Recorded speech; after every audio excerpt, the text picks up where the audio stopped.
about. Everything that you talk about in between the first and last paragraph of a blog post is going to be written naturally by you, and you're going to naturally have good keyword density.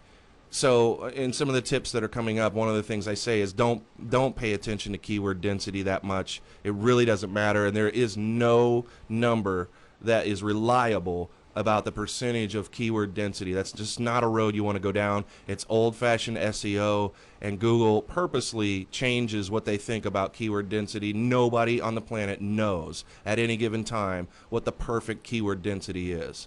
So you don't need to use those programs that rip apart your content and say, you need to have 7 keywords here or whatever. That's just junk. They can't possibly keep up to date. That's an easy thing for Google to change what they think is the best. And there are a lot of people who say that keyword density isn't nearly as important as it used to be. So just write naturally between the first and last paragraph. Now, the rules of writing that you might have learned in high school or in college, tell them what you're going to tell them, and then tell them what you told them. Apply perfectly to backtrack SEO. You know, everybody knows that that's the way that you do content, to tell a story, to whatever it's going to be, whatever the focus is of your blog post. And it makes it really good for SEO because you're allowed to repeat with the rules of writing, which is just basic stuff that everybody knows. You can repeat some stuff a couple of times. You tell them what you're going to tell them, and then at the end, you tell them what you told them. In the middle, you just fill out your post, whatever it's about, if it's tips or whatever. A take on a movie that you just saw, whatever the heck it is, you just write naturally about it. And the last paragraph will look a lot like your first paragraph. And your first paragraph wants to be your keyword in the first sentence to support the title keyword. This is your main keyword for the post. And then little pieces of it around the rest of the first paragraph. So if it's leash training, there are a lot of different things that you can do to show Google how relevant and how targeted this post is. So let's talk about a first paragraph for leash training. So leash training in 5 easy steps. Let's call that the title. Now the first paragraph. Leash training is a really simple process once you know what your dog needs to know from you. Something like that. I mean, I'm making this up right out of the top of my head, and this is how I post. I write one take, I go back, I make sure that I've not done any major grammatical stuff, I get everything spelled right, and that's how I write.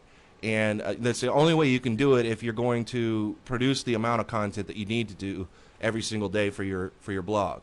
So that's our first sentence. Then you use, for the next two or three sentences that will round out this first paragraph, little pieces of words that tell Google more about what's related to leash training. You're going to use words like dog. You're going to use words individually like leash. You're going to use training tips, all kinds of little pieces to fill out the rest of that first paragraph. So it's going to be natural language. That's the number one thing you pay attention to, is natural language. Make sure your main keyword is in the first sentence, close to the beginning of the first sentence as possible. You don't want to repeat that keyword again in the first paragraph. And anywhere in the middle of your post, you're going to want to just mention it as it comes out, if it flows, if it reads naturally and you don't feel like you're just cramming the keyword in there. But throughout the rest of the post, you're still going to have all those little pieces. Again, writing naturally. I'm not going to tell you how many pieces, what kinds of pieces, how long the pieces are, any of that. You have to write about the topic and get it done.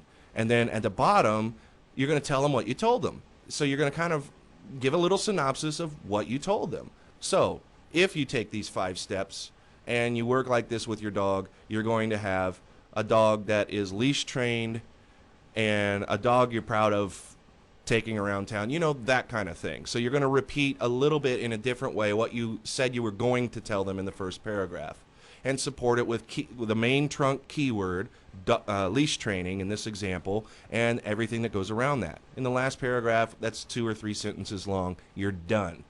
And that is everything that you want to pay attention to when you're posting in any market, when you're making a blog post for the first time. That's all I do. Images and alt text, links, internal and external. We didn't really talk a lot about external because that goes with another part. But here on this process, you want to always be thinking about where